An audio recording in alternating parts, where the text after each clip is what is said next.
Good afternoon, and good afternoon to our Republican colleagues who are with us today.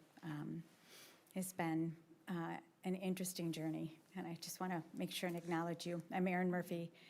I'm a member of the Frontline Worker Pay Group from the Minnesota Senate. I want to thank Senator Melissa Lopez-Franson for the opportunity to serve and for her willingness to allow me to lead and to represent the members of our caucus in our fight for frontline workers.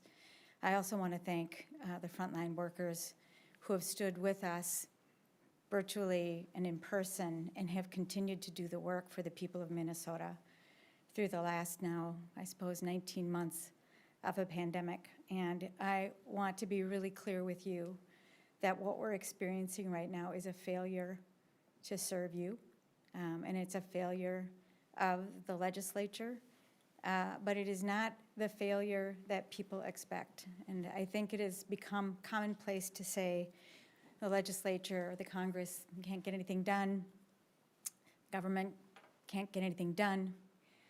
And I think through the now 12 meetings of this Frontline Worker Group, all the work that we did in the session, Cedric Frazier and I carrying this legislation, is proof that people will call frontline workers heroes, we'll pay them lip service, but when it comes to doing the work of recognizing their labor with frontline worker pay, we've experienced nothing but obstruction in the last month, and an obstruction that is very difficult to understand and comprehend. When I think about the frontline workers and what we've been through in the course of the pandemic, it is hard to express the strangeness of being in a crisis for 19 months. But we have been in a crisis for 19 months. The virus is not done with us yet. And I especially think now of parents who are sending their kids to school, and their kids are getting infected in our schools, and everybody's trying to operate their lives as if we're reaching back to normal when we are not yet really experiencing any sense of normal. When I think about the frontline workers and the ways in which the legislature has responded to crisis, I think about sandbaggers who volunteer and fill sandbags in floods like we've experienced year after year in the Red River Valley. I think about the Good Samaritans who show up and care for people who have been in a car accident, whether it is making sure that they're safe in place, removing them from a vehicle, or doing CPR. I think about them, heroes. I think about the people who show up after a tornado.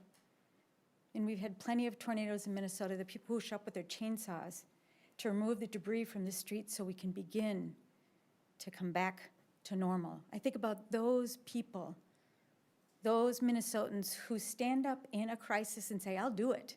I will do my part because I care about my community, I care about the people around me, and I know what to do.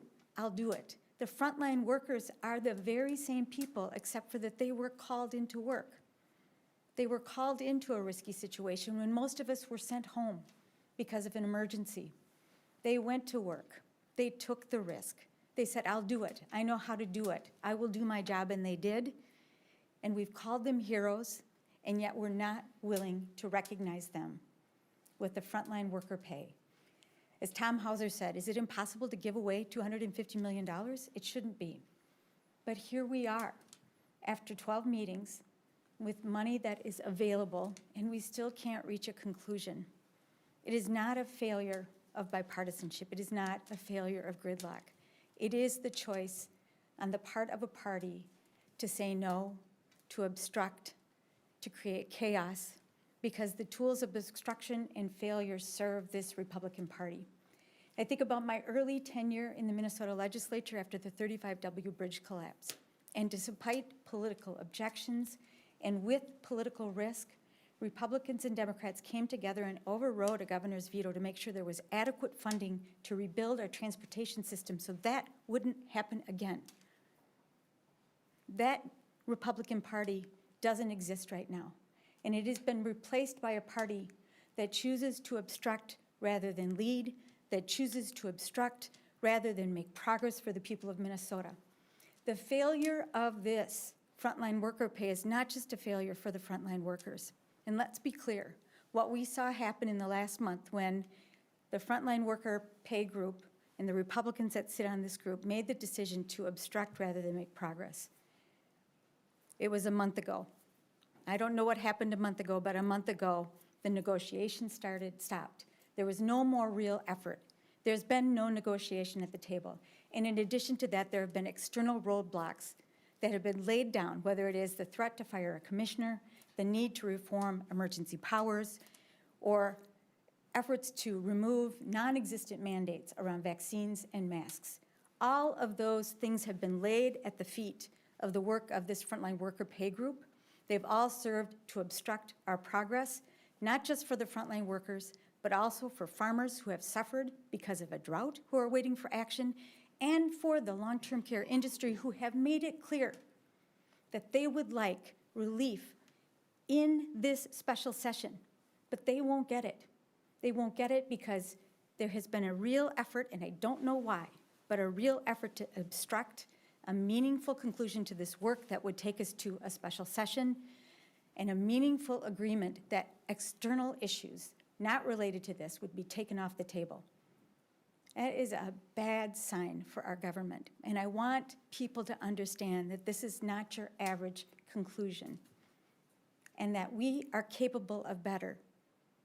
But we need a Republican Party to come back to the table, away from obstruction, away from this behavior to create chaos and failure, and back to the work of satisfying the needs for the people of Minnesota. I'm deeply disappointed that we did not achieve that. But I think it is clear that this is not your average compromise or lack thereof. And instead, it is a signal that a part of this legislature is unwilling to do the actual work for the people of Minnesota. And I hope that changes.